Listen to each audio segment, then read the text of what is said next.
সর্বশেষের দিকে আমাদের সিদ্ধান্ত বলি যেটা দুইটা মেজর আমাদের প্রথমে আমরা সিদ্ধান্ত নিই সেটা হলো এনআরসি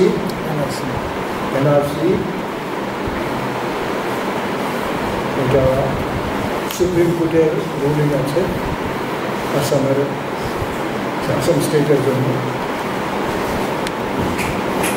এই রুলিংটা আমরা অনেক স্টাডি করছি এবং আমরা দেখি যে according to law of the land এখানে ত্রিপুরাতেও যেহেতু সাইড বাই সাইড আমাদের নেইবার স্টেট এবং সিমিলারিটিও আছে,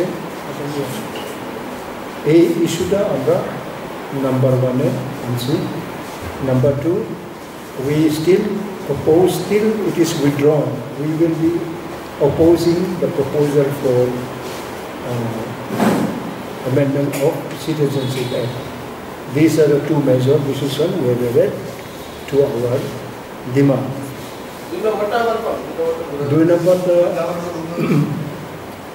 we oppose and we are still opposing the proposal of the central government for Citizenship Act amendment. Citizenship Act amendment. এটা হলো number টুটা। নাম্বার ওয়ান তো বললাম এনআরসি, তারপর আমি আমাদের প্রেস নোটবুক আছে এইসব বিষয়ে আলোচনা করবেন আমাদের যে সর্বোচ্চ নীতি নির্ধারক committee, that is member central committee, কেন্দ্রীয় কমিটির 2 দিনের সম্মেলন কিছুক্ষণ আগে সমাপ্ত হয়েছে। আমাদের এই সর্বোচ্চ নীতি নির্ধারক কমিটি দলের মৌলিক দাবি রিভাইজ করা, সংশোধন করা, পরিবর্তিত করা, এগুলি ক্ষমতা রাখে। 2 দিনের এমসিসি সম্মেলনে রাজ্যের 22টি বিভাগীয় কমিটির পক্ষ থেকে সভাপতি সম্পাদকগণ উপস্থিত ছিল। আমাদের কেন্দ্রীয় কার্যকরী কমিটির সকল সদস্য, মেম্বার সেন্ট্রাল কমিটি কেন্দ্রীয় কমিটির সদস্যরা উপস্থিত ছিলেন। 150 জন মোট সদস্যের মধ্যে 135 জন উপস্থিত হয়েছেন। বিভিন্ন নেতৃত্বরা ব্যক্তিগত কারণে কেউ আসতে পারেনি। সে যাই হোক, আমরা রাজ্যবাসীর কাছে আইনপতি রিনেমিং হওয়ার পূর্বে উপজাতি যুব সমিতি হিসেবে আমাদের পরিচিত ছিল। রাজ্যে one of the oldest indigenous based regional political party, that is now INPT. Previously it was টিউজিএস।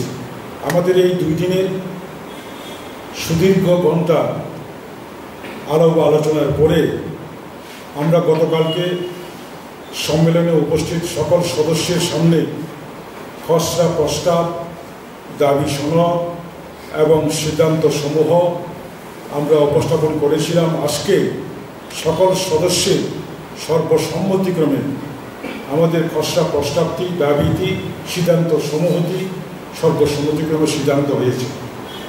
আমি প্রথমেই দাবি আমাদের কিছু রিভাইজ করা হয়েছে, দাবি সনদগুলো আপনাদের সামনে তুলে ধরছি।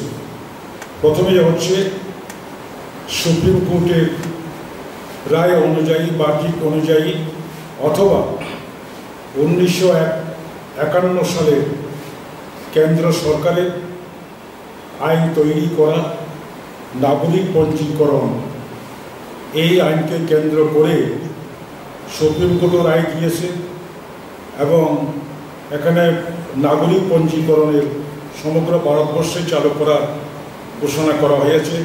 আসামে ইতিমধ্যে নাগরিক পঞ্জী চলছে। আমরা ত্রিপুরা রাজ্যেও নতুন করে আইনটি দাবি উত্থাপন করছে। 1951 সালকে ভিত্তি বছর ধরে ত্রিপুরায় নাগরিক পঞ্জী তৈরি করতে হবে এবং সেটাকে সামনে রেখে 2 নম্বর দাবি হচ্ছে সিটিজেনশিপ অ্যাক্ট অ্যামেন্ডমেন্ট বিল অবশ্যই প্রত্যাহার করতে হবে। সমগ্র উত্তর পূর্বাঞ্চলের জাতীয় রাজনৈতিক দল সহ আঞ্চলিক রাজনৈতিক দল, সমগ্র ভূমিপুত্র ছাত্র সমাজ, ছাত্র সংগঠন এবং ত্রিপুরার বাসীরাও এই নাগরিকত্ব আইন সংশোধনী বিল প্রত্যাহারের দাবিতে সহমত পোষণ করেছে।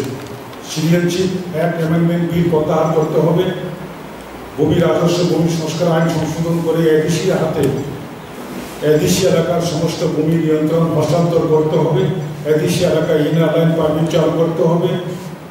ককবরক আসামে রুমান পর্বের মাধ্যমে ভারতের সংবিধানের অষ্টম তফসিলে অন্তর্ভুক্ত করতে হবে এবং শিডিউল এলাকায় নন শিডিউল ট্রাইবসে শিডিউল আইন মোতাবেক স্বশাসিত জেলা পরিষদ আইন মোতাবেক স্বশাসিত জেলা পরিষদ আইন তৈরি করেছে কেন্দ্র সরকার।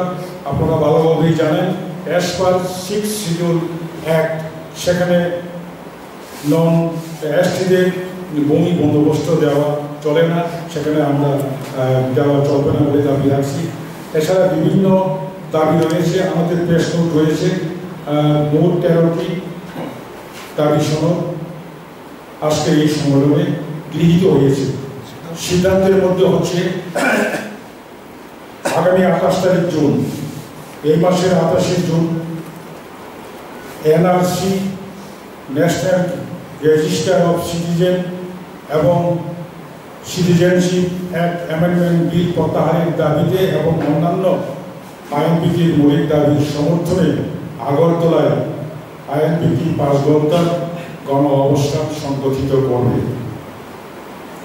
কিছু সাংগঠনিক ডিভাইস রয়েছে।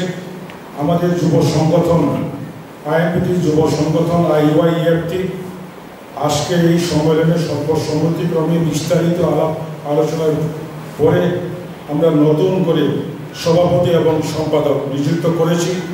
সেখানে নতুন করে সভাপতি হয়েছেন জম্মু দেববর্মা এবং নতুন সাধারণ সম্পাদক হয়েছেন উমাশঙ্কর দেববর্মা। উল্লেখ থাকে উমাশঙ্কর দেববর্মা ট্রাইবেল স্টুডেন্টস ফেডারেশনের কেন্দ্রীয় কার্যকরী কমিটির প্রাক্তন প্রেসিডেন্ট এবং আরও রয়েছে MCC কেন্দ্রীয় কমিটির সদস্য, প্রাক্তন উপজাতি কর্মচারী সমিতি জাতীয়তাবাদী সাধারণ সম্পাদক, উনি অবসরপ্রাপ্ত রঞ্জিত দেববর্মাকে আইনবিধি কেন্দ্র কার্যকরী কমিটি সহ সাধারণ সম্পাদকের পদে দায়িত্ব দেওয়া হয়েছে এবং প্রস্তাবিত দলের 5 ঘন্টার গণ অবস্থানকে সফল করে তোলার লক্ষ্যে আগামী 15 দিন সারা রাজ্যে ব্যাপকভাবে প্রচার অভিযান সংগঠিত করা হবে।